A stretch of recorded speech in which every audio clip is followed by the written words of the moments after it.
Me toca a mí, ¿no? Sí, sí. Yo te voy a hacer un viaje en el tiempo. Vale.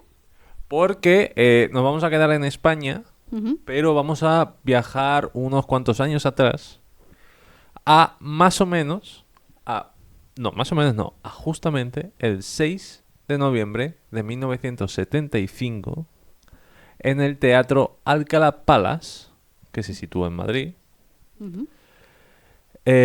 donde un joven, vamos a decir, Camilo Sesto, estrenaba Jesucristo Superstar.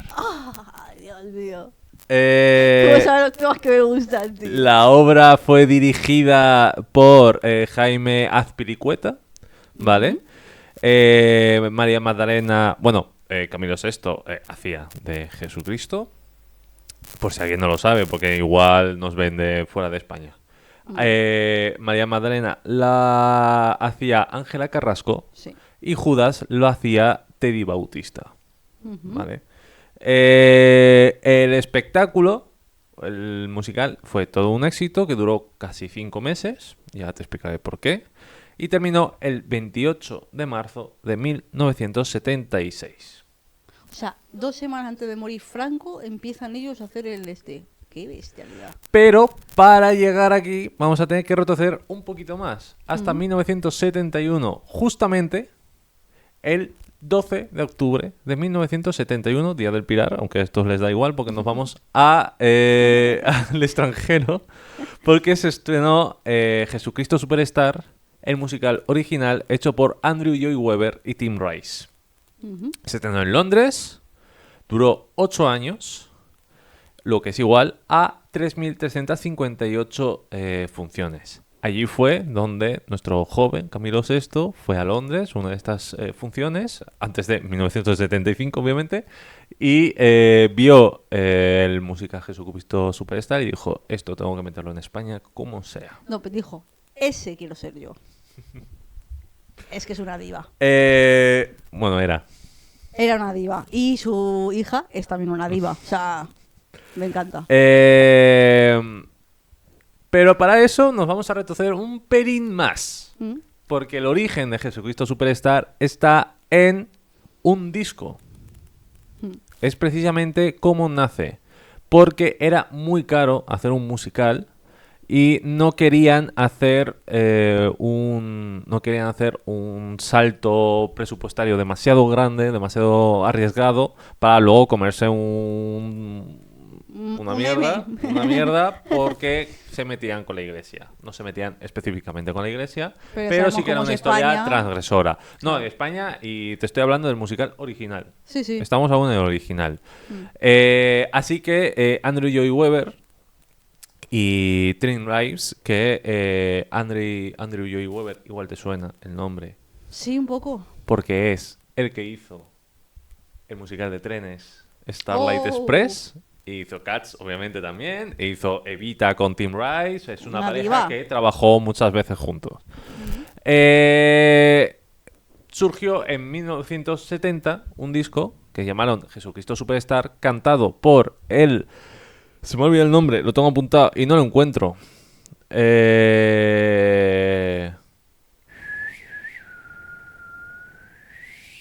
Ian Gillan, Ujú. que Ian Gillan era el cantante de unos Deep Purple que estaban empezando. Si te suena Deep Purple, son los de tan tan tan Tan, tan tan, tan tan, tan, tan. taran, tan Que yo tan decía que eso tan era Metallica, Metallica. pero bueno, eso ya. Así que para entrar en lo que fue Jesucristo Superstar, hay que entrar en 1967, para ser exactos. Mm.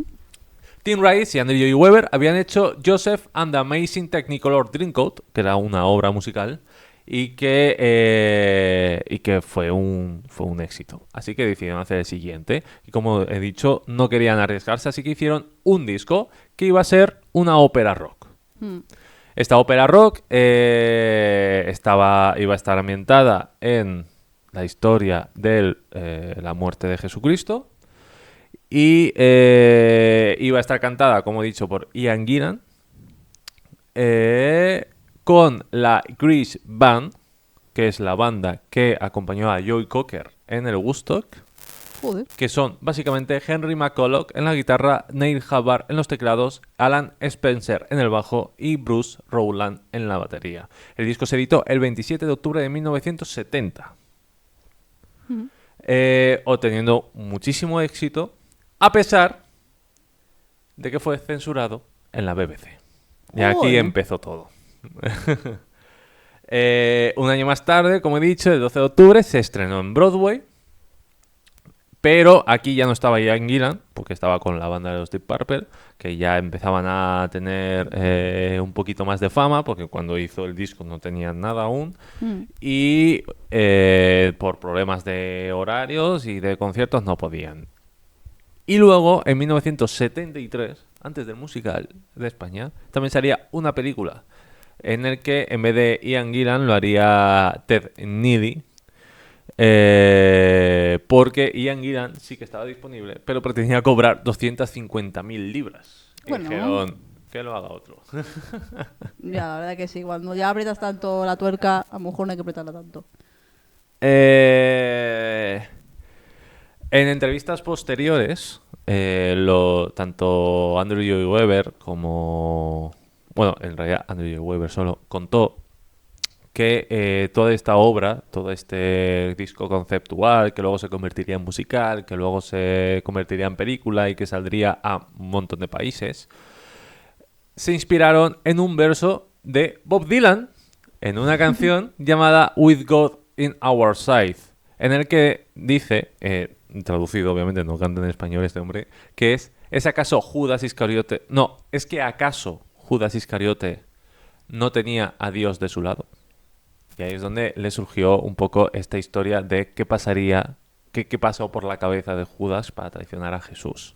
Toda esta historia lo que hace es poner a un Jesús mucho más humano, un Jesús que no quiere morir, un Jesús que tiene dudas, que no sabe si está haciendo lo correcto, un Judas que lo mueve la envidia, que no entiende qué es el fenómeno Jesucristo. Bueno, ha habido un problema. Ha habido que cortar. Ha habido una conversación. No, de una no hora. voy a fingir que no y retomar de antes. Hemos bajado un poquito las Has luces. cambiado las luces y ahora poquito más hacen lentas. Sí, hacen un poco de ruido. Eso. Sí. Que nos habíamos quedado en que habían sacado el disco inspirado en una frase de Bob Dylan y que era pues eso, que tomaban pues a un Jesús con miedo y a un Judas con envidia, ¿vale? Eso es. Vale. La radio del Vaticano puso el disco completo en la radio Hostia. y organizó un coloquio con los autores que fueron recibidos por el Papa.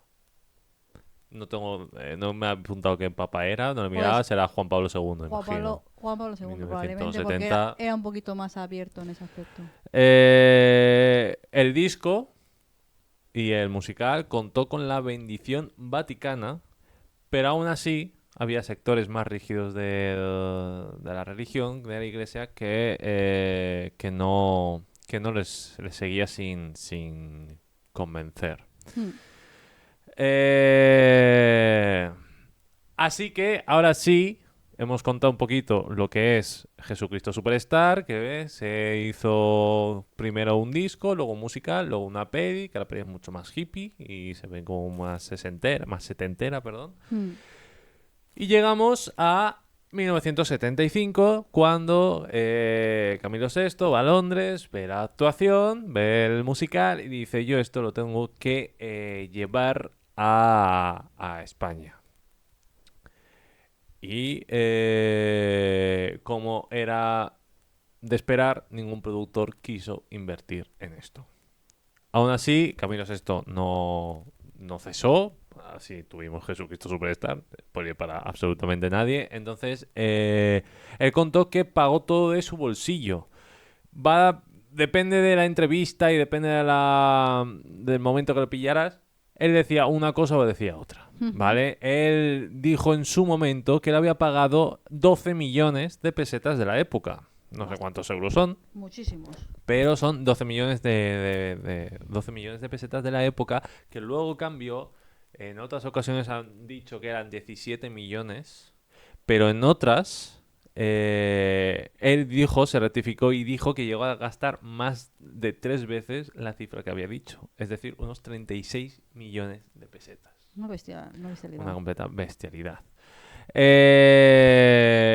En 1975, pero no ese 6 de noviembre, sino que un poquito antes, en Semana Santa, Ujú. se estrenó en España la película.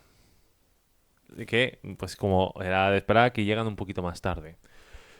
Lo que pasó en el estreno de la película de Jesucristo Superstar es que señores y señoras mayores de la época, que ya no están entre nosotros, y sacerdotes se ponían en la puerta de los cines antes de las salas a santiguar a la gente que iba entrando o incluso intentar arrancar los carteles de la película para que la gente no entrara. Eh, Incluso hubo momentos bueno, se colgaban panfletos de que esto no se debería hacer, tal, no sé qué, y hubo actos de violencia de sectores más ultras de la religión, quiero decir, que no toleraban ninguna forma. Ya no era que, bueno, tú entras y ya, pues el infierno tal, sino que no toleraban ningún tipo de representación de la obra. Claro. Se han hecho también documentales, se han hecho una serie que se llama Ujú. Camilo Superstar sobre cómo fue sobre todo este momento. Camilo tuvo problemas con su manager, tuvo problemas con su discográfica, tuvo problemas con la censura del momento Mm. y obviamente tuvo amenazas de estos sectores de la iglesia. Y llegamos a la noche del estreno. Él al final pagó todo de su bolsillo y lo sacó para adelante. No hizo caso a las amenazas, no hizo caso a las presiones y sacó el musical. Él veía que España iba a cambiar, que estaba a punto de cambiar y quería que este musical diera a España la posibilidad de Ujú. cambiar. Así que llegamos a la noche del estreno, 6 de noviembre de 1975, que tuvo bastante éxito para el momento. Tuvo Mm. bastante éxito y tuvo mucha repercusión, tuvo muy buenas críticas, pero semanas más tarde no iba ni Dios. Ahí va. O sea, fue Nunca mejor dicho. un One Hit Wonder, ¿no? Eh, seguían las presiones, los grupos ultras presionaban a los actores que no eran los protagonistas que no eran los protagonistas de la obra y a la gente Mm. para que no fuera y la gente tenía miedo, entonces poco a poco eso se fue apagando hasta que llegó el 20 de noviembre de 1975 Que sucedió algo. que pasó algo, alguien murió, Sí. alguien la palmó. Y tras la muerte de Franco, el teatro agotó todas las entradas esa misma noche. Y con esa, todas las noches siguientes, hasta 4 meses después del estreno, que el artista tenía concertada una gira por Latinoamérica y él quiso hacerla, no quería dejarla de lado por hacer esto, porque él pensaba que ya había dado todo lo que tenía que hacer. Mm. Ya Jesucristo Superstar había sido el movimiento que tenía que ser en España y ya tenía que avanzar adelante en su carrera. Y con esto termina Jesucristo Superstar. Joder, lo que yo me queda de duda es, desde el día 6 de noviembre hasta que fallece Franco, ¿por qué ahí se deja de ir y Por por qué miedo, luego por se vuelve miedo. a ir? Por miedo, ¿no? Por miedo de que tenía la gente. Era un momento de incertidumbre porque tampoco se sabía, ya como que se medio sabía que algo pasaba con Mm. Franco y tal, pero, Sí. pero, pero era ese miedo, grupos ultras católicos que metían miedo a la Presionaron y tal. gente y como que la gente dejó de ir y Mm. hasta que fue la liberación. Pues está súper bien eso. Me ha gustado un montón la historia, ¿eh? Bueno, es que yo soy muy fan de Camilo Sesto. Soy muy, muy fan. No sé cuál es la canción que me gusta. Creo que la de Quieres ser mi amante. Tiene un título muy raro. Pero es muy bonita esa canción, tío. Esa es... Uff, de verdad. Ponla de fondo así para cuando terminemos. Sí, sí, claro, sí. Y pon las imágenes del Andy, del otro y de tal. No, eso tienes que capturarlo y eso es un Ya. follón que te cagas. La verdad que sí. Nada, pues vamos dejándolo aquí. Sí, yo creo que ya estamos. Muy bien. Y para la semana que viene continuamos con más temitas que todavía Que no- nos quedan los programas antes de Navidad. ¿Cuántos? Por lo menos 2 o 3, ¿no? Antes de... Hombre, si son 3, no hacemos parón para Navidad. ¿No? No, salían 2 entonces, ¿no? Claro, no sé. Dos. Pues yo qué sé, por descansar un poco. Claro, hay que descansar, hay que...